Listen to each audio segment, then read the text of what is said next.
दरमियान, हैवानात के दरमियान कोई फर्क नहीं पाया जाता है।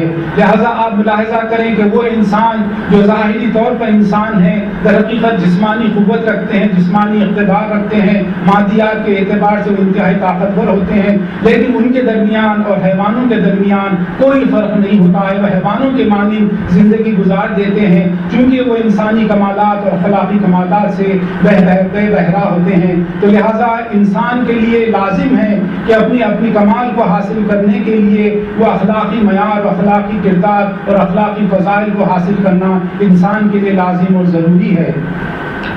شما می‌دانید که ما مطرح می‌کنیم حیوان درنده، یعنی حیوانی که دیگران رو از بین میبرد. خب در کل عالم مگر حیوانات درنده چقدر انسان را کشتند و به قتل رساندند؟ بسیار اندک.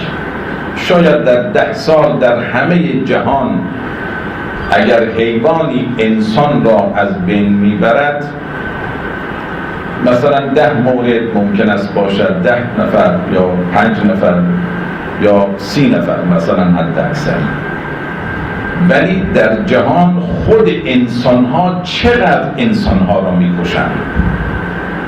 میلیون ها نفر انسان به دست خود انسان ها کشته می شود، نه حیوانات. این نشانه این است که بعضی از انسان ها هستند که در درنده خویی هزاران برابر حیوانات اینها درندگی دارند. چرا؟ چون اینها انسانیت را کسب نکردند. ये कहा जाता है, आप मुलाहिजा करें कि बाज़ हैवानात को दरिंदा हैवान कहा जाता है, यानी वो हैवान होते हैं कि अगर इंसान के मुकाबिल में आ जाएं तो इंसान पर हमलावर होते हैं और इंसान को तारोमार करते हुए इंसान को वो हलाकत के मरहले पर पहुंचा देते हैं। अगर आप मुलाहिजा करें कि इस दरिंदा हैवानात जो दुनिया के हर खित्ते में वो पाए जाते हैं, आप मुलाहिजा करें गुज़श्ता 10 साल में ऐसे हवादिस को आप इकट्ठा करें और जमा करें कि इन दरिंदा हैवानात ने इंसानों पर हमला करते हुए इंसानों को हलाक किया है। अगर उनकी तादाद को, अगर गुज़श्ता 10 वर्षों की तादाद को अगर पूरे दुनिया भर में भी जमा किया जाए तो उनको आप अपने हाथों पर उन्हें गिन सकते हैं। उनकी तादाद इंतहा से ज़्यादा महदूद होगी। 10 अफराद या 50 अफराद या बहुत 100 से ज़्यादा अफराद उनके हाथों हलाक नहीं हुए हैं। लेकिन आप मुलाहिजा करें कि यही इंसान है जो इंसानों का खून बहाता है, यही इंसान है जो लाखों बल्कि करोड़ों इंसान के बेगुनाह इंसानों का खून बहाता है, क्योंकि ये इंसान के अंदर इन दरिंदा हैवानात से भी ज़्यादा दरिंदगी इन इंसानों में पाई जाती है। और इसी एतबार से यही दरिंदा सिफत और हैवान सिफत, दरिंदा सिफत इंसानुमा अफराद हैं जो हज़ारों मरतबा दरिंदा हैवानात से भी ज़्यादा उनके अंदर दरिंदगी मौजूद होती है। और ये बाइस बनते हैं कि लाखों नहीं बल्कि करोड़ों की तादाद में बेगुनाह इंसानों का कत्ल करते हैं और उनका खून बहाते हैं। उसकी वजह यह है कि ये इंसान दरहकीकत तो ज़ाहिरी तौर पर इंसान है, लेकिन बातिनी तौर पर वो कमालात इंसानी से बेबहरा हैं और उनके दरमियान और हैवानों के दरमियान कोई फ़र्क पाया नहीं जाता। شما ببینید انسان یک موجود خیلی عجیبی است، موجود ناشناخته، موجود پررمز و راز. این انسان استعداد این رو دارد از نظر کمالات اخلاقی و معنوی بی نهایت کمال رو طی بکند و از ملائکه بالاتر برود و بشود انسان کامل. و از اون طرف این انسان در سقوط و نزول و در سراشیبی انحطاط ممکن است از هر حیوانی درنده تر بشود. این دو سو از نظر کمال و از نظر سقوط در انسان هست. इंसान एक अजीब व गरीब एक शय है, अल्लाह की मखलूक है। दरहकीकत इंसान को आज तक दुनिया की मौजूदा उलूम इंसान की हकीकत से वो अभी तक वाकिफ नहीं हुए हैं। इंसान एक रमज़ व राज का एक बशर है और इंसान के अंदर ये इस्तेदाद, ये सलाहियतें मौजूद हैं कि वो मानवी कमालात और की इंतहा तक वो हासिल कर सकता है और मानवी कमालात को इस तरह से वो हासिल कर सकता है कि उसका दर्जा, उसका मुकाम मलाइका मलाइका से भी अफजल हो जाता है, वो इंसान कामिल के तौर पर वो ज़ाहिर होता है। लेकिन इंसान के अंदर, इसी इंसान के अंदर ये इस्तेदाद भी मौजूद है, अगर वो कमालात मानवी को इक्तिसाब ना करे, हासिल ना करे, तो दर हकीकत दरिंदा हैवानों से भी ज़्यादा पस्त हो जाता है और उनसे भी ज़्यादा वो गिर जाता है। दर हकीकत ये आप इंसान के अंदर जो दो पहलू पाए जाते हैं कि इंसान अपने अखलाकी फ़ज़ाइल को तय करते हुए इंसान कामिल भी हो सकता है, अगर अखलाकी फ़ज़ाइल को तय न करे तो इतना वो तनज़्ज़ुल पैदा करेगा कि वो दरिंदा हैवान से भी पस्त दर्जे पर पहुँच जाएगा। و این رو باید بدانیم که بشر امروز از نظر علمی و از نظر تکنولوژی و صنعت در شکل‌های مختلف صنعت آیتی غیر اون پیشرفت بسیار زیادی کرده.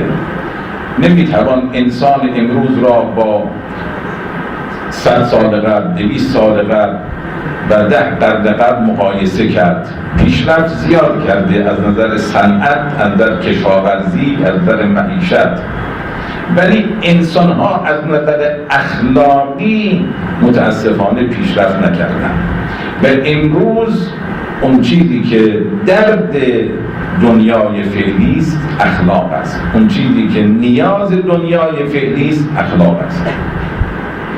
आप मुलाहिज़ा करें कि आज का इंसान इल्मी एतबार से, टेक्नोलॉजी के एतबार से, इंडस्ट्री और इंफॉर्मेशन टेक्नोलॉजी और तमाम दीगर जितने भी टेक्नोलॉजीज़ आज दुनिया में पाए जाते हैं, इंतहा से ज़्यादा वो तरक्की हासिल की है।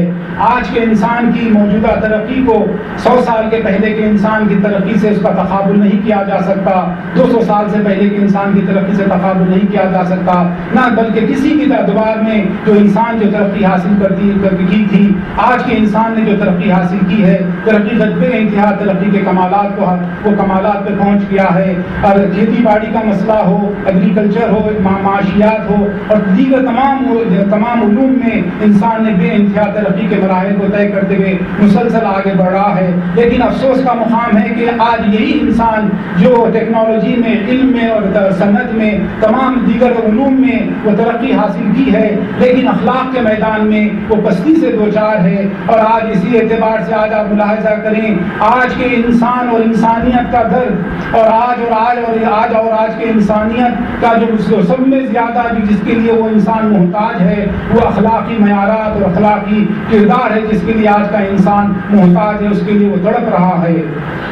پس بنابراین امروز مخصوصا جوانان ما احتیاج دارند به اخلاق و اخلاق ممکن است که بعضی بگن ما اخلاق علمی هم داریم بعضی از علوم، ولی اخلاق دینی و اسلامی کاملتر هست نسبت به اخلاق علمی و زوایای مختلف روحیات انسان رو خدا در نظر گرفته، استعدادهای او رو در نظر گرفته، توانایی‌های او در نظر گرفته و یک مجموعه آموزه‌های اخلاقی در اسلام هست که این در حقیقت زینت انسان و انسانیت انسان به این هست.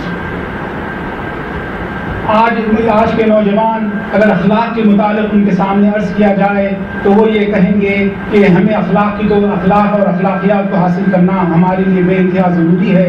लेकिन इल्मी तौर पर भी तमाम इल्मी जो जितने भी उलूम आज के जो मौजूदा असली उलूम हैं, उनके पास भी साइंटिफिक एथिक्स को बयान किया जाता है। तमाम जितने साइंसेस है उसमें आप एथिक्स यानी अखलाक के दर्स को उन उलूम में आप वहाँ पर उसका मुताला कर सकते हैं। लेकिन वो इल्म अखलाक जो इस्लाम ने जिसको बयान किया है, वो मुकम्मल अखलाक के तमाम ज़वाया और तमाम अबाद और तमाम पहलुओं को मद्देनज़र रखते हुए, क्योंकि ये उलूम अल्लाह ताला की जानिब से अल्लाह ताला के अहकामात पर मबनी है, तो लिहाजा इसमें ये इस्तेदाद और ये इस्लामी उलूम और इस्लामी अखलाकियात में ये इस्तेदाद और ये तवानाई है और तमाम इंसानी अबाद के तमाम पहलुओं को अपने दामन में लेते हुए एक अखलाक के मयारात को इस इंसान इस तरह से पेश करता है कि अगर इस इंसान इस्लाम के बताए हुए अखलाकी मयारात को हासिल करे तो वो अपनी इंसानियत तक और अपने कमालात तक वो हासिल कर सकता है। و شما می‌دانید که این نکته بسیار مهم هست که همه احکام دینی از نماز و روزه و حج و زکات و جهاد و امر معروف و نهی از منکر، همه احکام دینی برای این است که اخلاق انسان خوب بشود، برای این است که خلقیات انسان کامل بشود و پیامبر مبعوث شد بعثت لاتمم مکارم الاخلاق.